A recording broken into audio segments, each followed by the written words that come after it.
Hello दोस्तों, स्वागत है आपका अपने चैनल स्टडी विद मी में। आज हम बात करने वाले हैं 16 मार्च के कुछ इंपॉर्टेंट करंट अफेयर्स के बारे में। तो चलिए शुरू करते हैं। आज का जो हमारा पहला क्वेश्चन है दोस्तों, वो है कि हाल ही में राष्ट्रीय वित्तीय रिपोर्टिंग प्राधिकरण का अध्यक्ष किन्हें नियुक्त किया गया है?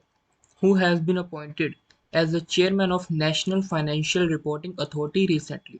तो आपके ऑप्शन है: A Ajay Bhushan Pandey, B Amitabh Chaudhary, C Chandrashekhar Ghosh या डी प्रशांत कुमार।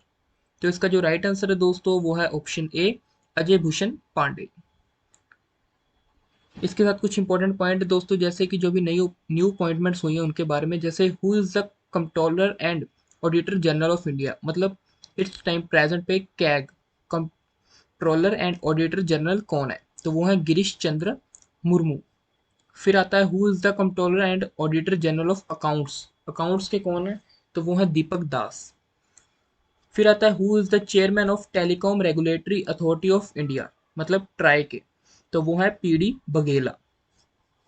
फिर अगला क्वेश्चन आता है दोस्तों कि recently who has been appointed as the chairman of India Tourism Development Corporation? तो इसका आंसर होगा संबित पात्रा। फिर अगला क्वेश्चन है दोस्तों कि हाल ही में 10 मार्च से 15 मार्च तक कहां पर साहित्योत्सव 2022 का आयोजन किया गया है? वेयर हैज द साहित्योत्सव, जो महोत्सव होता है साहित्योत्सव लिखा उन्होंने, 2022 been organise recently from March 10 to 15। तो आपके ऑप्शन है: A Mumbai, B Delhi, C Dehradun या डी भोपाल। तो इसका जो राइट आंसर है दोस्तों, वो है ऑप्शन बी दिल्ली। फिर आगे कुछ क्वेश्चन आते हैं, जैसे कि in which city Indian city the 7th Indian international science festival has been organise? जो हमारा 7th इंटरनेशनल साइंस फेस्टिवल हुआ है, ये कहाँ पर ऑर्गेनाइज किया गया है? तो इसका आंसर है पणजी में। Who has been given the Sahitya academy award 2021 for Hindi language? Hindi language के लिए साहित्य अकेडमी अवार्ड 2021 किनको मिला है? तो इसका आंसर होगा नमिता गोखले। फिर आ जाता है इन which state has the Sharad Mahotsav 2021 been inaugurated recently? तो शरद महोत्सव 2021 में अभी रिसेंटली कहाँ मनाया गया है? तो इसका आंसर आएगा राजस्थान। फिर अगला क्वेश्चन आता है दोस्तों कि हाल ही में किस राज्य सरकार ने भारत का पहला मेडिकल सिटी इंद्रायणी मेडिसिटी स्थापित करने की घोषणा की है? Which state government has recently announced to set up India's first medical city, Indrayani Medicity? तो इसके जो ऑप्शन है दोस्तों, वो है: ए महाराष्ट्र, बी बिहार, सी हरियाणा या डी उत्तराखंड। तो इसका जो राइट आंसर होगा हमारा, वो है ऑप्शन ए महाराष्ट्र। फिर आता है क्वेश्चन कुछ जैसे कि which state has started livelihood assistance scheme for Covid 19 affected? मतलब कि जो ये कोविड 19 के प्रभाव से किस राज्य ने आजीविका सहायता योजना शुरू की है? तो इसका आंसर होगा मणिपुर ने शुरू की है। Medicine from the sky initiative has been launched by which state government? ये जो एक इनिशिएटिव शुरू किया है उन्होंने, मेडिसिन फ्रॉम स्काई, ये किसने शुरू किया है? तो ये तेलंगाना ने शुरू किया है। फिर आगे क्वेश्चन आता है दोस्तों कि हाल ही में भारत के पहले जीआई टैग वाले कश्मीर कालीन को हरी झंडी दिखाकर किस देश के लिए रवाना किया गया है? Recently India's first GI tag Kashmir carpet has been flagged off for which country? तो आपके ऑप्शन है: A Uganda, B Norway, C Sweden या डी जर्मनी। तो इसका जो राइट आंसर है दोस्तों, वो है ऑप्शन डी जर्मनी। अब है कि जो lieutenant governor of Jammu and Kashmir है वो कौन है? वो है मनोज सिन्हा जी। फिर आगे आता है कि union territory Jammu and Kashmir कब यूटी बना? तो इसका आंसर होगा 31 अक्टूबर 2019 को। Which states Wada Kolam rice and white onion have been given the GI tag? ये बड़ा कॉलम और सफेद प्याज को जीआई टैग मिला है, ये किस स्टेट के उनको मिला है? तो वो है महाराष्ट्र के। Recently which states Judima rice wine Judima rice wine has been given the GI tag? जो ये जुडिमा राइस वाइन करके कैटेगरी है राइस की, किसी के स्टेट में जीआई टैग मिला? तो इसका आंसर होगा आसाम में। Who has the GI tag for Surkha guava? मतलब जो सुरखा अमरूद है उसके लिए जीआई टैग किस स्टेट के लिए मिला? तो वो है इलाहाबाद। फिर आगे आता है दोस्तों कि हाल ही में किस राज्य में प्रधानमंत्री नरेंद्र मोदी ने राष्ट्रीय रक्षा विश्वविद्यालय का उद्घाटन कर राष्ट्र को समर्पित किया है? Recently, in which state Prime Minister Narendra Modi inaugurated the National Defense University and dedicated it to the nation? तो आपके ऑप्शन है: ए हरियाणा, बी बिहार, सी गुजरात या डी पंजाब। तो इसका जो राइट आंसर है दोस्तों, वो है ऑप्शन सी गुजरात। फिर कुछ क्वेश्चन आते हैं, जैसे कि in which state India first cryptogamic garden has been inaugurated? तो इसका आंसर आएगा उत्तराखंड में क्रिप्टोग्रामिक गार्डन का उद्घाटन किया गया है। हाल ही में एशिया के सबसे लंबे और दुनिया के 5वें हाई स्पीड टेस्ट ट्रैक का उद्घाटन कहाँ किया गया है?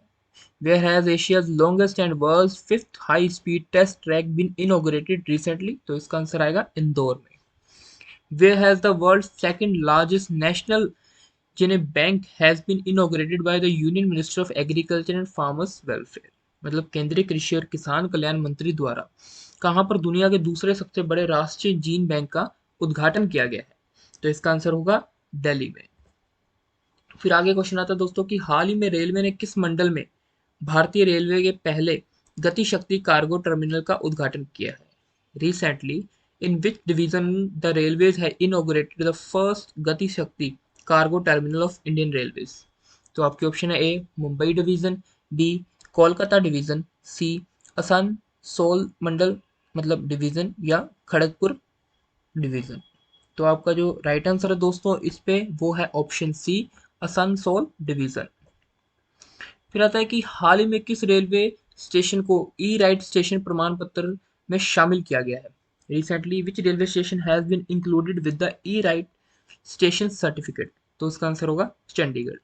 इन which state India first vertical lift railway bridge is being built? किस राज्य में भारत का पहला वर्टिकल लिफ्ट रेलवे ब्रिज बनाया गया है? तो इसका आंसर होगा तमिलनाडु। फिर आगे क्वेश्चन आता है दोस्तों कि which two long distance good train have been started by Indian railway recently? हाल ही में भारतीय रेलवे ने कौन सी दो लंबी दूरी की मालगाड़ियां शुरू की हैं? तो इसका आंसर होगा त्रिशूल and Garuda.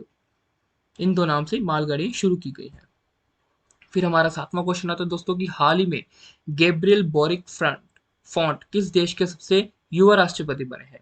Means Gabriel Boric Font has become the youngest president of which country recently?